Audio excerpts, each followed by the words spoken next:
The concurrent hashmap is a thread-safe implementation of the map interface in Java.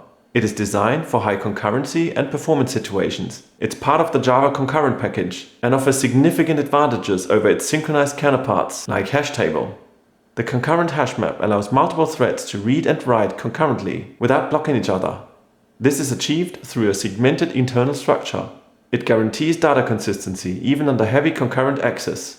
It also offers significantly better performance than hashtable, which we will see in an example a bit later.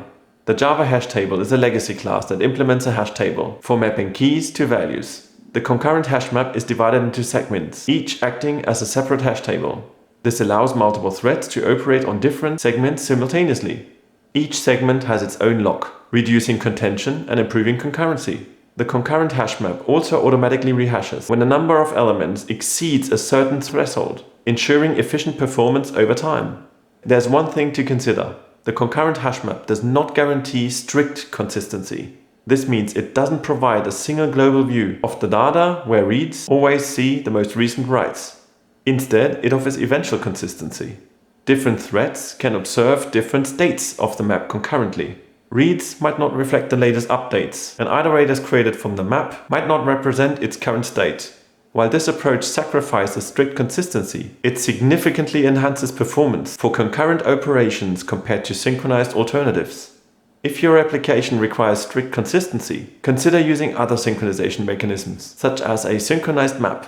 This provides strict consistency, but also at the cost of performance. Let's dive deeper into some code and show what the concurrent hashmap is all about. Don't worry, I've uploaded the example code into GitHub, so that you can get a copy and create your own examples and test cases. Links in the video description below. Within the following code example, we will showcase concurrency, where we'll create multiple threads accessing and modifying the maps simultaneously. The three types of maps we build an example around are a hash map, a synchronized map, and a concurrent map.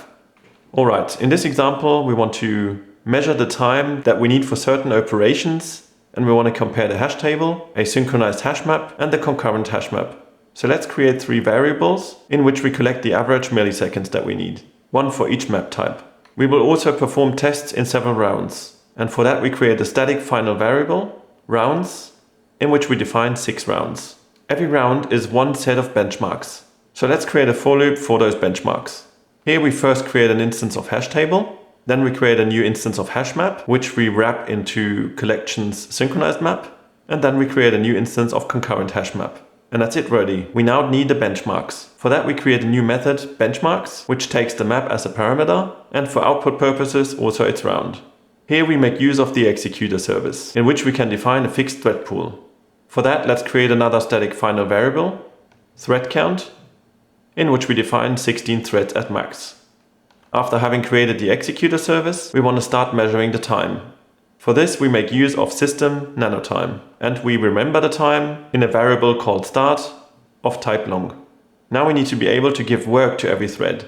For that we need a for loop, which counts through all the threads, and which submits work to the executor. What we want to do now is fill the map with dummy data. Here we need another for loop, in which we create our dummy data. To give the iterations a number, let's create another static final variable, which we set to 1 million, which means that for our test purposes, we have 1 million dummy entries in every map. And here let's build the dummy data.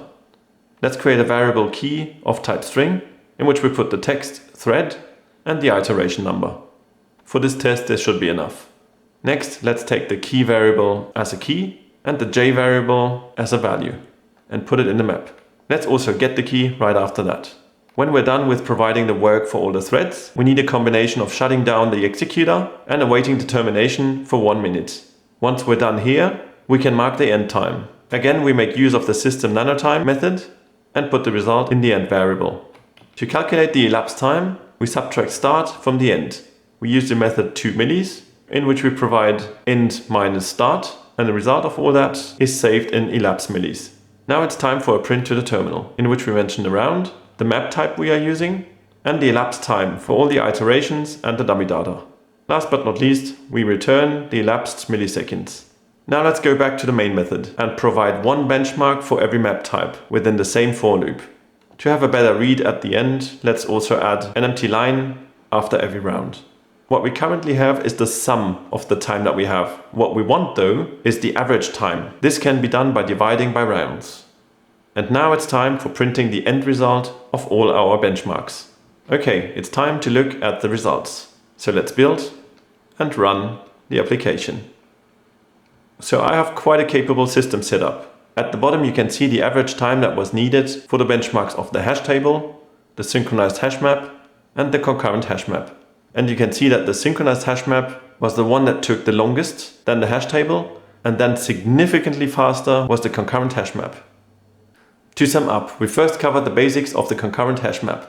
We then created a Java code example for comparing a hash table, a synchronized hash map, and a concurrent hash map. Did you like the format of this video? If you found value, please consider hitting the like button and subscribe to this channel to get notified about videos just like this one in the future. Thank you very much for watching and see you in the next video.